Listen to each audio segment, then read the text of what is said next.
Is started. So good morning, everybody from my side. My name is Michael Bayerlein.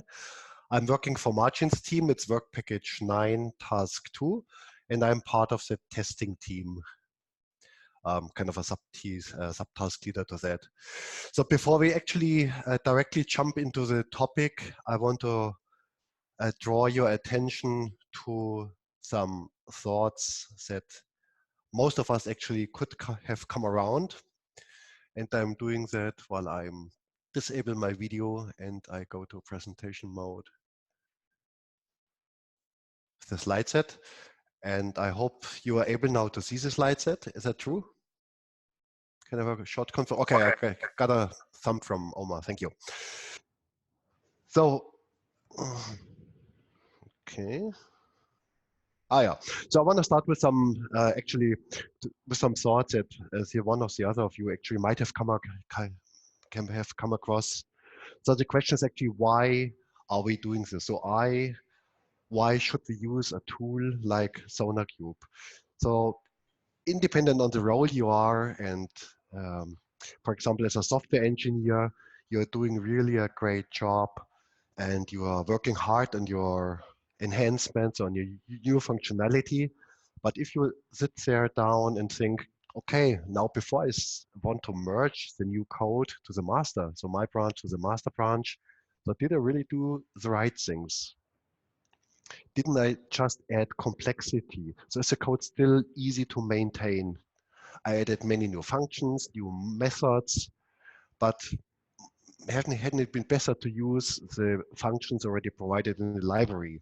So all these questions actually make me a little bit nervous, and it would be good for me to have something objective outside there who could give me a hint, yes, you did the right thing, or maybe you could improve a little bit. Another idea is for a software tester. He did a great job. He tested everything, but didn't I forget anything? So did I really test everything what's necessary to assure that the software is running smoothly? For example, if I have a library function, a security library function, is this the correct version, or wouldn't it be better to use a different one? So even if the test result says, yes, the software seems to be good, would it be good to have something objective from outside who tells me, yes, you're right? It's not just your fantasy, but you really did a good job. If you try to sit on your head from a Scrum Master's perspective, so from a manager perspective, so people usually know how much time it usually costs to bring a new colleague on board. It might be that it's really a new colleague who needs to be integrated into the project, or maybe it's just a vacation substitute for somebody else. So if the code is not the right way, it's too complex, then it might be a hard time for nobody to get on board.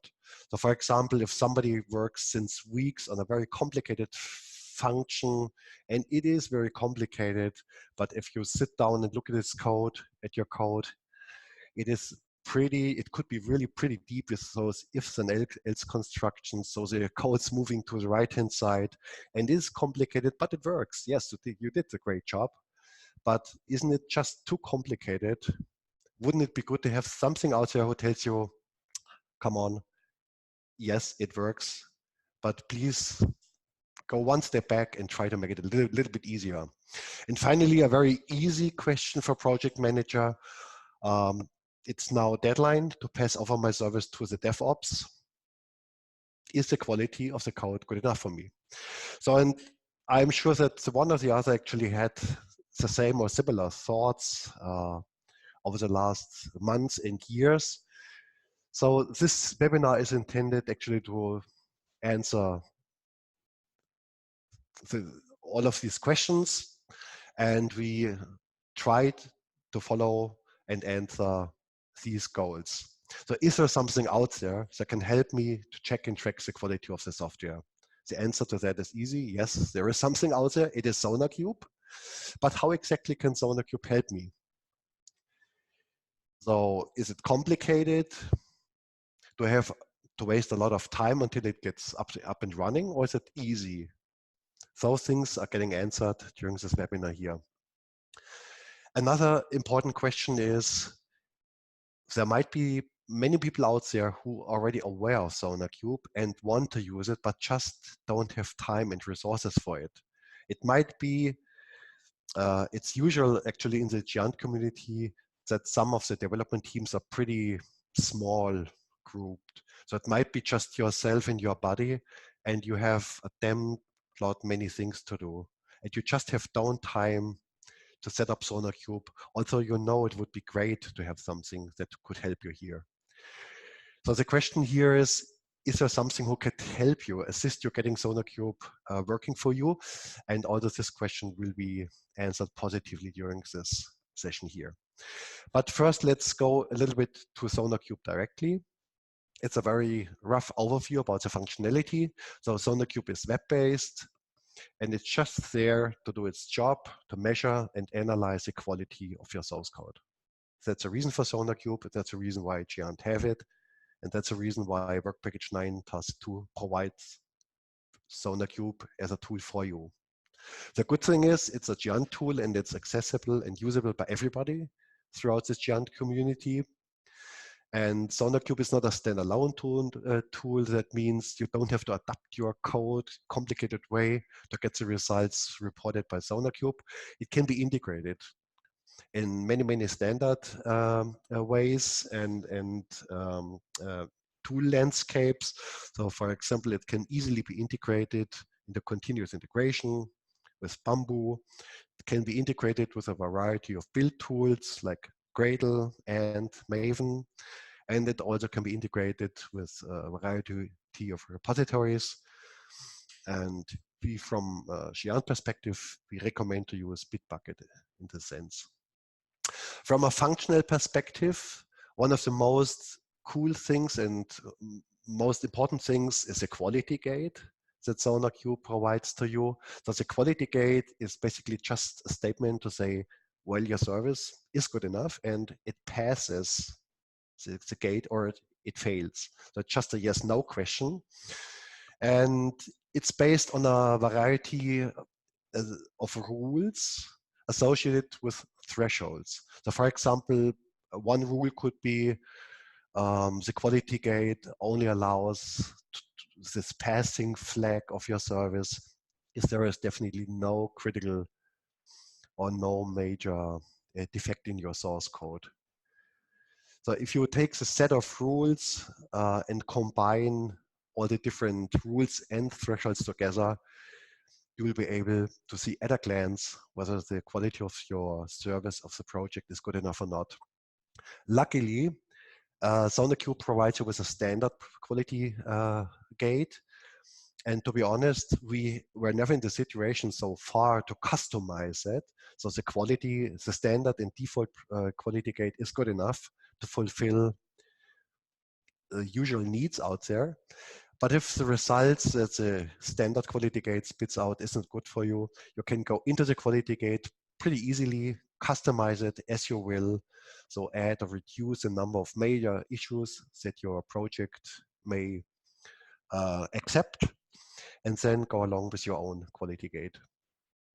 The next important thing from a functional perspective is that SonarQube, after it did the assessment, it sorts out for you the issues, the code smells, and security flaws or whatever in certain areas.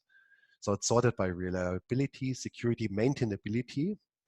And for each of those three pieces, it provides you with an easy to understand visual rating flag about the quality of each of these areas. So while you were beginning to code your system, you might end up with a first SonarQube run, for example, with a reliability rating A. You did a great job. But it might be that in a security area, SonarQube detects one or two little things for you. So you might end up in the first round with a B or with a C, or even worse. It depends. And the same is true for maintainability also. But from this area perspective, it's not enough. SonarQube provides you with much more information, like information about the test coverage, duplications, size, and the complete complexity of your project. Finally, and that's the last thing from a functional perspective that I want to mention, are the quality profiles.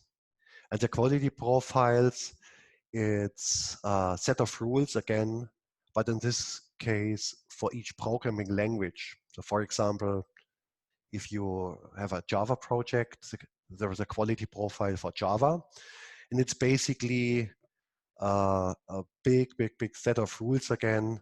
So which of the things that SonarQube could detect should be reported to you.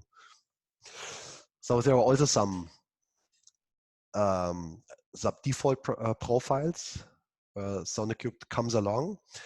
And also here, our experience is that a set of default profiles is usually good enough for you. But if you say, okay, it reports dozens and dozens and dozens of cold smells that you don't want to see anymore because you're well aware that those exist and it has a reason why they exist.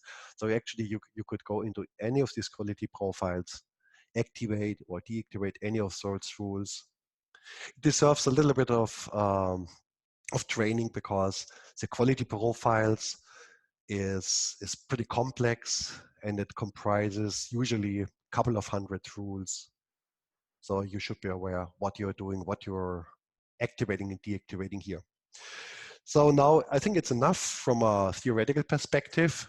Let's turn into the practical part that my colleague Stefan and Omar will be presenting to you over the next couple of minutes. And it is easy, and you will see that it's just 4 little steps until you get your results. You have to add your project to SonarQube, prepare the scanner, let SonarQube assess your project, and then you have the time. And that's the most important because SonarQube does its job, and you really can spend your time not analyzing the thing, but understanding and interpreting the results. So having said it, Omar, I want to pass it over to you and to Stefan. And yes, please go ahead. Good morning, guys. So my name is Omar. I am a software engineer here in Cambridge. I work for Giant. I'm also a member of Work Package 9 Task 2. I work along with Martian, Michael, and Stephen. So thank you very much for joining the webinar. Today, I will be taking you through some technical demonstration of SonarQube as a tool and how we can benefit from it. Please forgive me because once I start sharing my screen, I will be switching off my camera and I will be switching between different applications. So you might notice some delay of 2 to 3 seconds because I'll be using different applications on my screen. So I'll start now with the switching of my camera and I'll continue this presentation. Okay, so that's the main dashboard of SonarQube. That's where you will be able to see the list of projects. Basically, here you will need to add the project before you be able to run the scanner against it to see the analysis. I'm just gonna do. I'll zoom in just to make it clearer as well. So that's all the projects that were added in the past. The second step will be is to download a scanner from the official website of SonarQube, and the scanner can be compatible with any operating system that you use. So you can download it for Windows, for Mac, or for Linux. The third step will be just to configure 2 files, and these are very simple files that need to have some entities added in. One is a global file on the level of SonarQube scanner itself. Let me show you how that looks. Give me a second.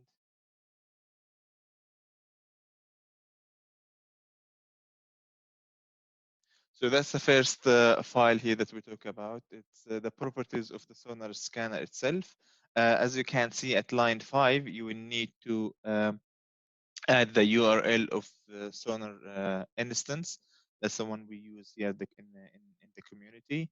And at the last line as well, line 16, you need to add a user token. And that user token basically is used as a replacement of the actual user's credentials when you run the analysis on code. And it can also be used when invoking web services if you need for authentication, basically. So that will replace the username and password. So that token is it's all what you need, basically. The third step will be, or the last step will be, is to run the scanner.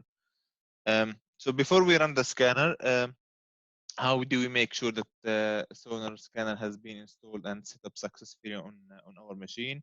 There's a very simple command that you can run, which is sonar hyphen scanner hyphen v.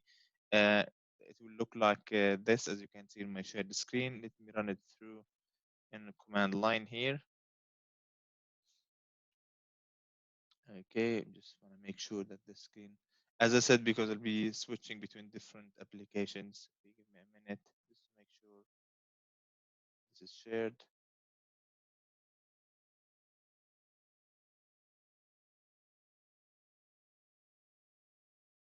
So that's the one here. So here you need to run the command sonar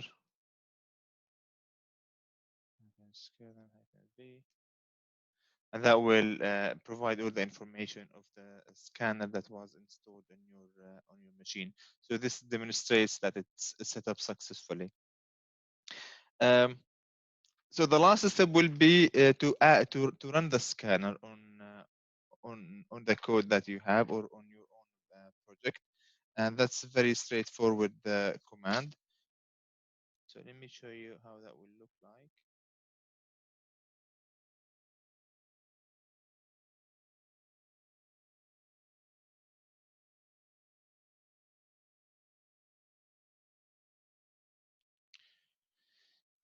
So that's the second file I mentioned that you need to do some configuration in, which is local to the project that you need to analyze. At line 3, as we can see, you need to add the project key, and by that I mean that every application you add into SonarQube will have a unique name and unique project key. The key can be configured in this file as an entity, which will allow Sonar Scanner to identify the project and run the analysis on that source code. And in line 9, all you need to do here basically is to mention the path of your binary files. So if this is a Java application, then this path will be where you have the .class files of your project. So that's the second configuration file that you need to do. This is local to each project that you need to add to the Sonar Scanner, to the SonarQube instance. Um, and now then the next step will be is to run the command to make sure it analyzes the project. You'll have to wait for it, and that's what you need to see at the end: execution success. That makes sure that the scanner had run successfully on your application. So let me just show you quickly how that command can run. It's a very simple command, sonar hyphen scanner. If you leave that running, so again, you need to be in the path of your .class files if this is a Java application. So leave this running for a couple of minutes, and all you need to see is that that message: execution success.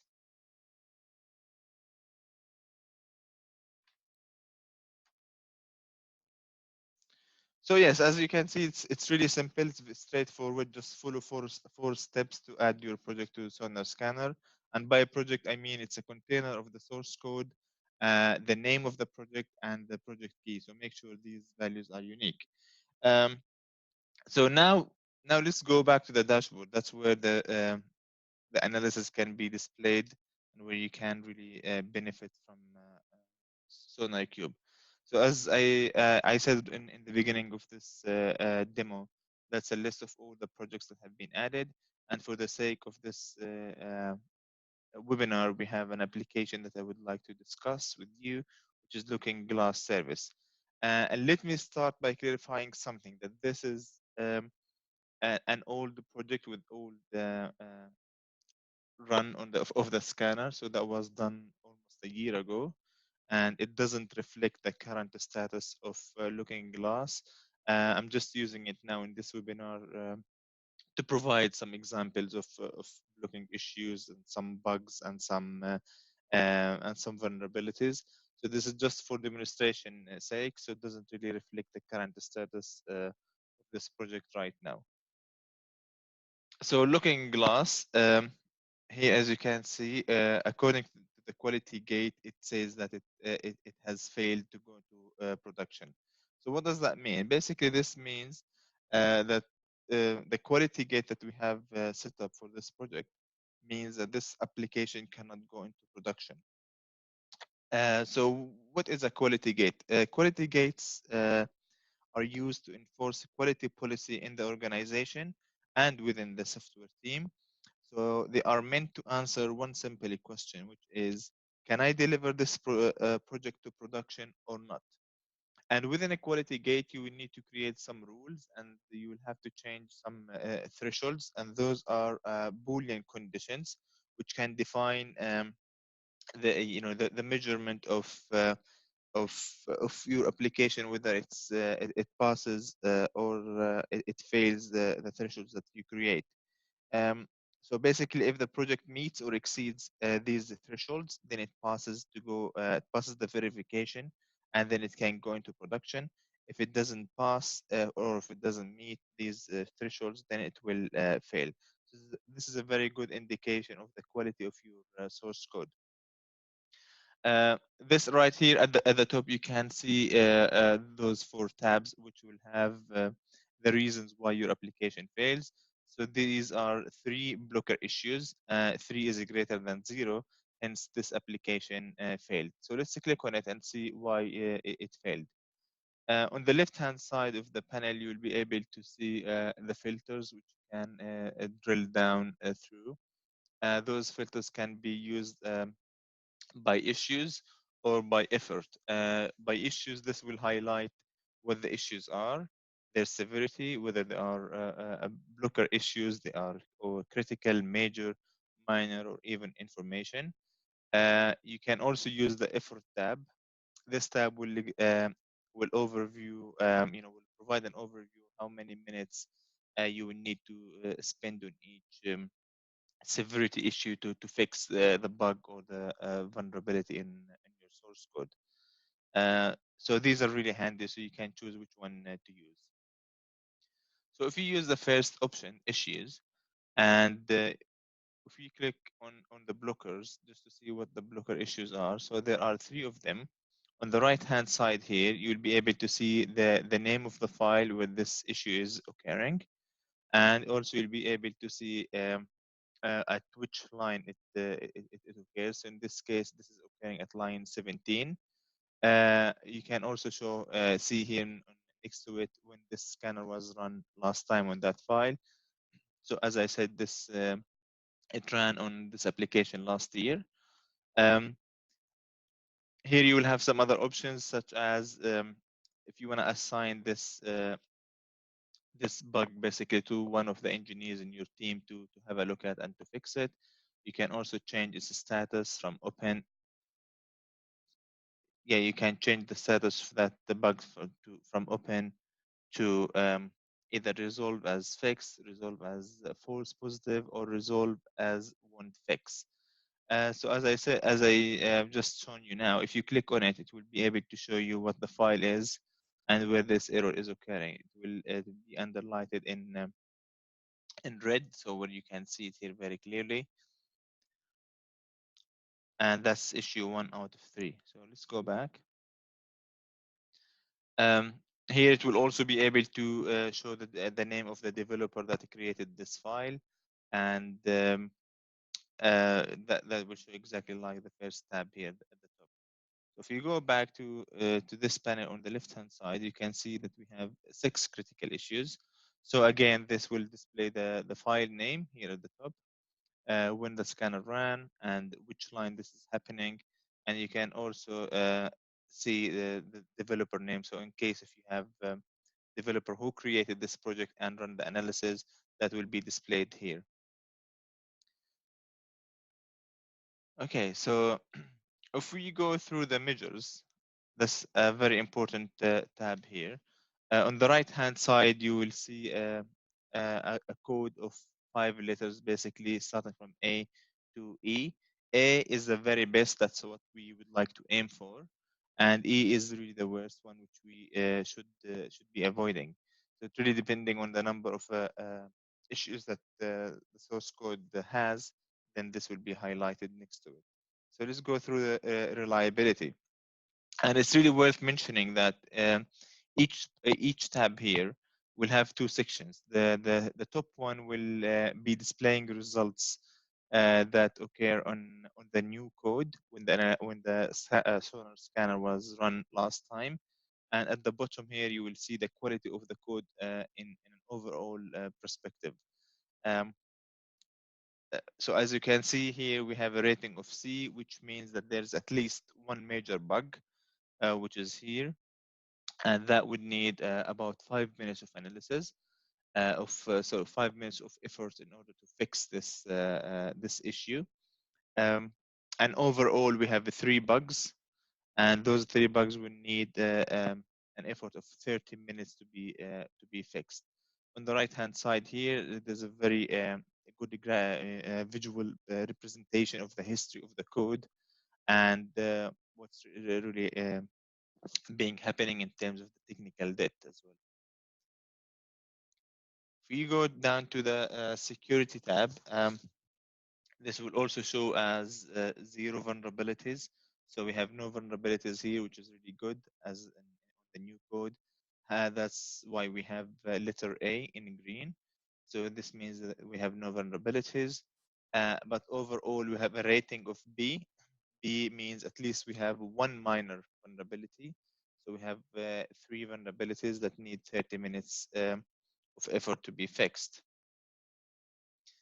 Maintainability here will cover the code smells, and by code smells, basically it's like a maintainability related issue in the code. So if you leave it as it is, the maintainers will have a harder time than they should have in order to make changes to the code.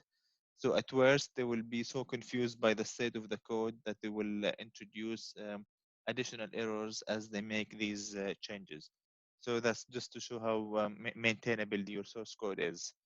Um, Again, on the new code here, we have 2 code smells, and those will require 25 minutes, and we have a rating of A. If you hover on it, you will be able to see what the A stands for, basically. So that we have only 2, so that's not too bad. And overall, we have 30 code smells that will require 4 hours and 13 minutes to fix. Again, on the right hand side here, you'll be able to see the entire path of that file where it's happening, where the issue is, basically. So you can just go to it straight away and work on that issue. Coverage will highlight the number of lines that should be covered in unit testing. So if it's a Java application, you use JUnit to create some unit test cases. So that will be covered here. So again, this is a demonstration project, so it doesn't reflect its current status now. So the coverage percentage is 0 because there should be 13 lines of code covered, but currently those 13 lines are not covered. So that's why we have 0% coverage. That's on the new code as well as on the overall source code. We should be covering basically 399 lines, but they are not covered at that time of point. All these options on the left hand side, you can just click on them and see what the status of your code is. That will show here the density. your application and whether you have any duplication on code or not. Um, so if you go back to the main overview page here, um, on the right hand side here, you'll be able to see the name of the application, which is Looking Glass Demo. It will tell you how many lines of code it has. So it has 1,200 lines. So it's a smaller project and it's mainly written in Java. So that here will display the number, the name of the programming language. And if your application has more than one language, then they will be displayed here. The really good thing about SonarQube is that it supports 27 languages. That's something I really wanted to mention in the beginning, but I forgot to say that. So if you work with Java, Python, C Sharp, or C++, Ruby, Scala, PHP, or JavaScript, and the list goes on to cover 27 programming languages. So you should be covered by this tool. Um, so to focus more on the dashboard here, you will have a quick overview of the status of your project. So that shows you quickly that you have 3 bugs. And again, this is highlighted with the C, which means that they have at least one major bug. That's why it falls under C category. In terms of vulnerabilities, we have 3. Because we have at least one minor vulnerability, that's why it's in category B. And for example, the code smells here. Maintainability rating is A if the technical debt ratio is less than 5%. Right at the beginning, I also talked about the quality gates. So if we click on quality gates option at the top here, you'll be able to see a list of quality gates here on the left-hand side. And SonarQube uses this quality gate as a default, which is SonarQube way. It's really worth mentioning that you can create your own quality gate with the different Boolean conditions, which are displayed all here. You can create as many quality gates as you want. You can create it per application or per programming language as you wish. So I will leave you guys to play with these options as you go through this platform. So once you create a quality gate, you can go down here to assign this gate to any application that you have added. So let me just show you quickly some sort of conditions that you can add. So you can add thresholds for coverage, condition coverage, or you can talk about coverage on a new line. So that's a sort of things you can add. You can also specify the duplication blocks or percentage of lines here. So all these thresholds you're free to play with and change their values, and you will be able to set the values here. So if your application meets or exceeds these values, then it will tell you straight away that it passes and it's ready to go into production. If it doesn't, then it will tell you that it fails. So as in our case here, the Looking Glass application, it shows us straight away that it failed according to this quality gate.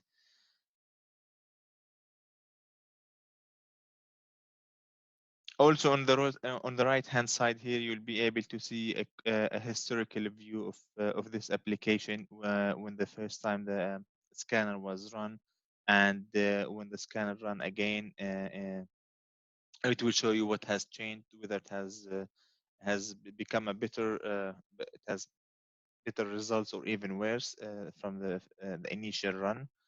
So that's where you can dig through it. And right at the end here, I would like also to show you my administration privilege to add a new project to SonarQube. So if you have an administration admin rights, basically, you can go to this administration tab, then go to projects management. Here you'll be able to create a new project. And as I said in the beginning, you need to specify a name, a unique name, and a unique key. This key will be used in configuration file of that application once you have it local in your machine. And yes, just to sum up my part in this webinar, why we should be using SonarQube. I think software developers should be using SonarQube in order to deliver good quality software that will function properly in production.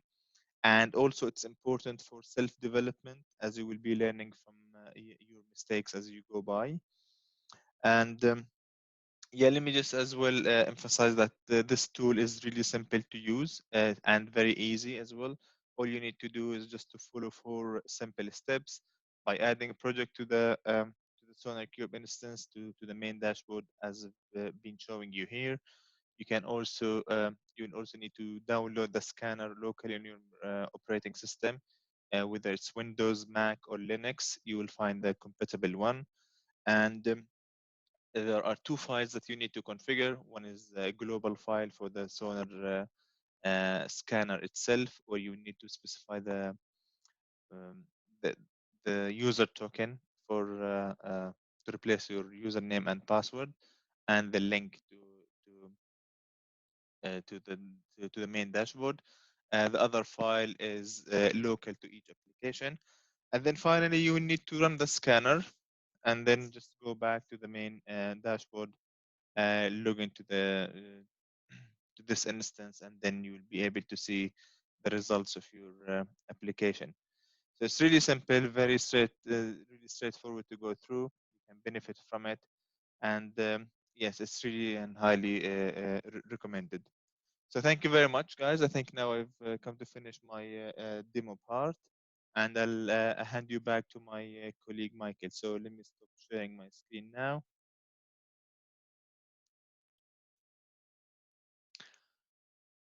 And thank you very much.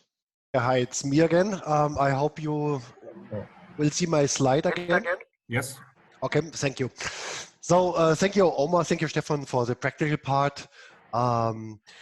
Very short, a couple of thoughts. So SonarQube is not the only tool that's provided by Work Package 9 Task 2.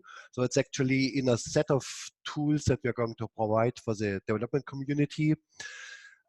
Today, if you use actually SonarQube today, you'll need your login and your password again, but that's going to be changed, and our target is to do that until Christmas.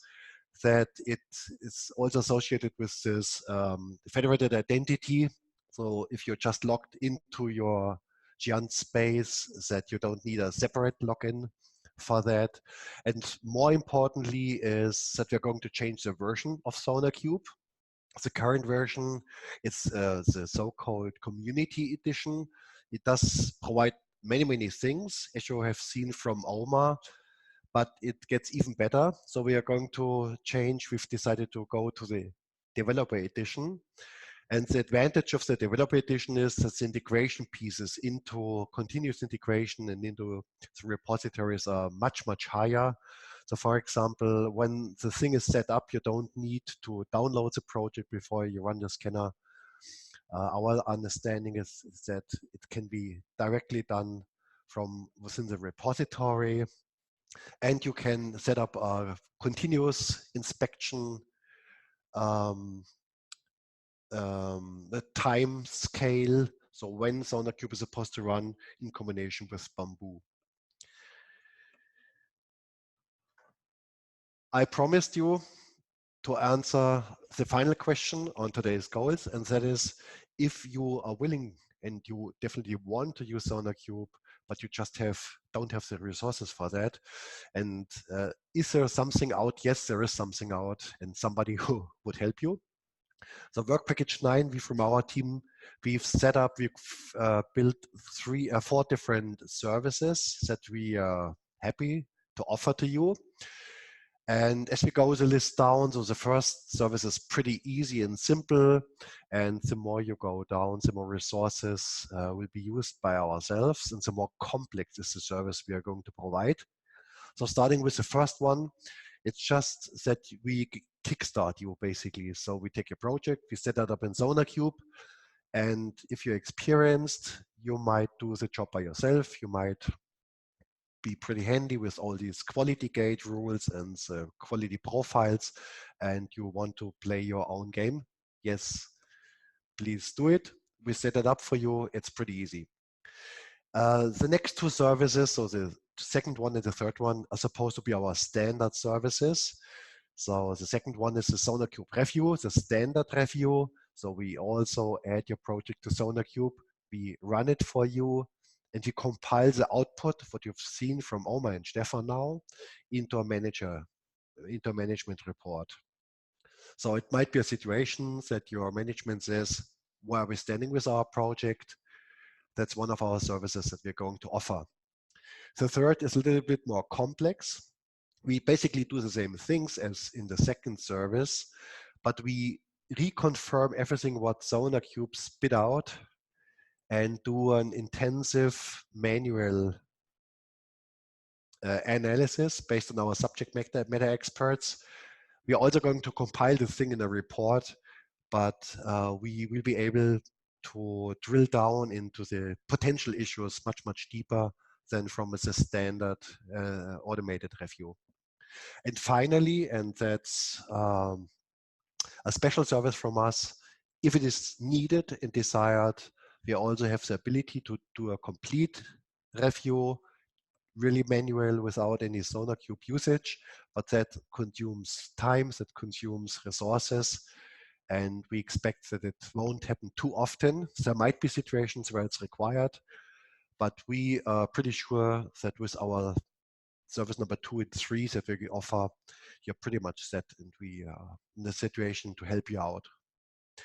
If you look at the last row, there was this question at the beginning where the project manager said, where do I stand with the project? Am I good enough to transit it to DevOps? So we are able to give you a stamp to say, yes, your project has the appropriate quality, the required quality, or not. So just to recap what we did, Giant is good. Giant provides you with a tool that helps you out with the most things that we in the developer community need to do. So all these questions that I addressed at the beginning can be answered and can be helped out by using SonarQube. SonarQube checks and tracks the quality. It is easy in just 4 simple steps. It's just presented by Omar and Stefan. This could be achieved. And also, if you don't have the resources or just don't have the time to do it by yourself, we from the testing team, with the margins team, we are willing and glad to provide you with a variety of services and help you out there. Just to bring it to an end, we have set up a pretty detailed documentation about SonarQube. So the things that Omar just showed, it's a step-by-step instructions that you just could follow. It provides you with much more detailed information. There's a pretty good SonarQube documentation, so the standard documentation that also we also refer to, that's pretty good and pretty extensive. So if you're interested in any small detail about the immense output of SonarQube, and also we have provided batch information on the software review request page. Just click it on, take your time, and you'll get most of the answers that you want to hear. If you have a concrete interest in getting our help, Margin, as our task leader, is a primary contact together with myself, Justin as an email, but you also could use a Slack channel that we set up for you. Just post something and we'll come back to you as soon as possible. So I think that was a wrap up of the session, and I want to open it now for any kind of questions. Thank you for your attention so far, and please feel free to post your questions now into the Slack channel. Thank you. Thank you, everyone. Thanks. Thank you very much, everyone. Thank you very much for the panel. Toby, I understand you have a question or a comment? Yes, I do. I raised my hand virtually. Firstly, thanks very much, team, for giving that presentation. Very informative, very well covered as well. Couple of questions. It might have been mentioned, I might have just missed it, but during the technical presentation, there was this, I can see on the screen, the mention of leak period. What's leak period?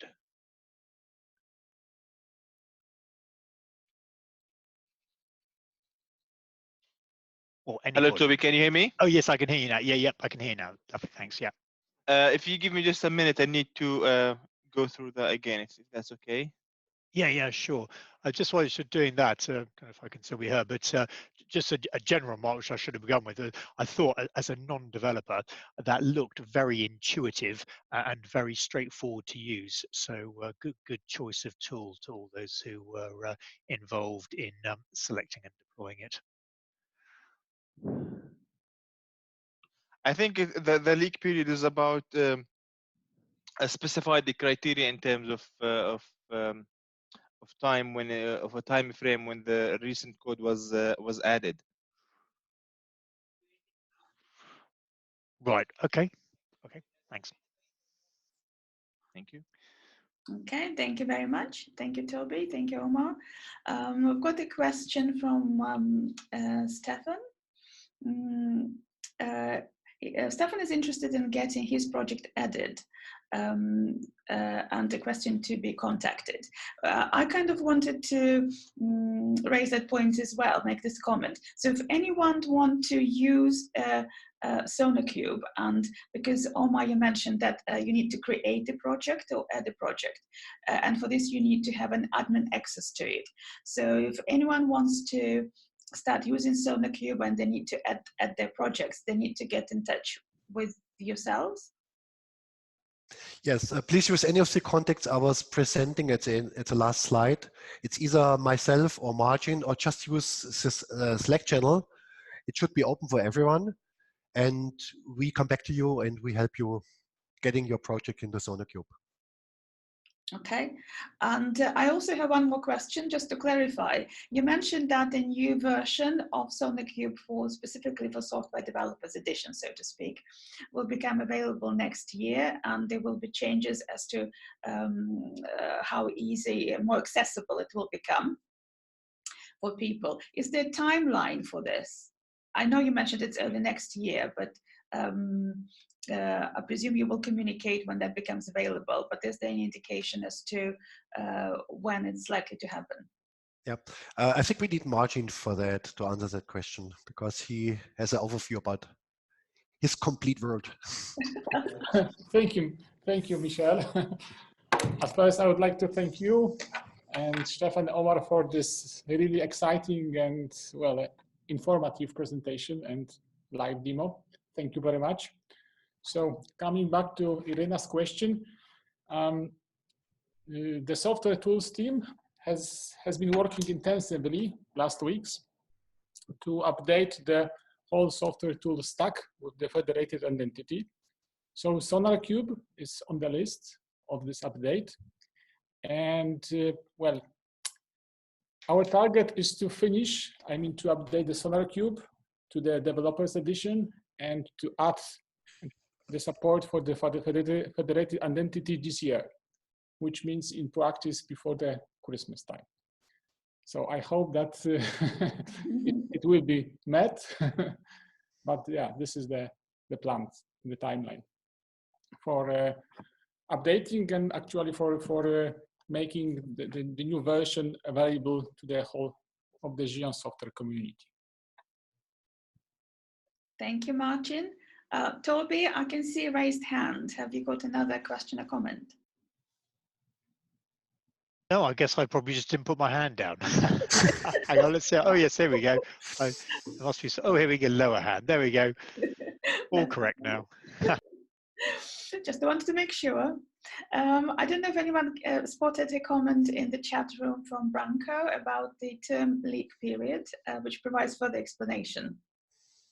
The term leak period comes from water leak paradigm used by SonarQube. The new code is considered being as a potential leaking pipe. I think it's a great explanation and a good metaphor as well. Thank you, Branko, for that. Okay, we are almost to the end of the time allocated for the webinar this morning. Has anyone have any further comments or questions? They still have a couple of minutes to answer them. One very simple one, Irina. When will the webinar be available for viewing? Okay, now the webinar is being recorded. Now, once the webinar is over, I obviously stop recording. The files delivered to me, to my desktop within the same day. So I probably need to do the touch of editing. So probably tomorrow, it will be posted on GLAD YouTube TV channel, and then I will send you all a notification with a link to where it can be accessed, together with all the information that was in Michael's concluding slides about all the resources available about SonarQube. So it will be by the end of this week, definitely. Great, thanks. So I would like to add one last comment about the period leak. That's Toby. It allows you basically to focus on the quality of the fresh code that has been added, rather than focusing on the accumulation or the accumulated technical debt for the whole project or the whole source code. So just to focus basically on the new pieces that you add on the project. Right. Okay. Thanks. Thank you. Thank you. Okay. If there are no more questions or comments, then I would like to thank the team, the panel, for the time, the effort, the thought and considerations that went into putting together today's session. And thank you. Also, sorry. I want just to thank you because you build it as a gap, and then the whole story. You pull together every string, and thank you to your contribution also. Thank you very much. Because it's the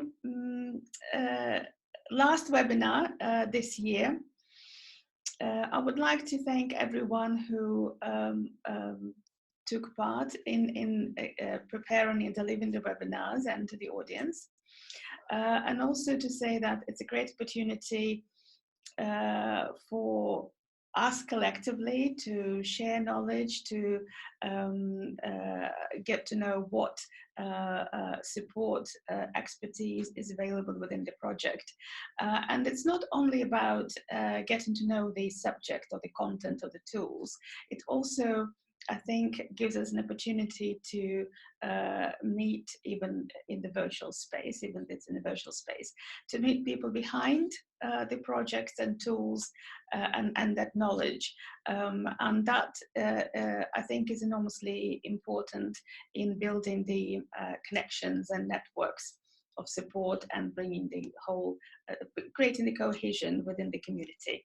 So for this reason, I think it's important, and I would like to thank everyone who took part in all this, the creators, the authors, and the audience this year, and hope we'll do more of it next year.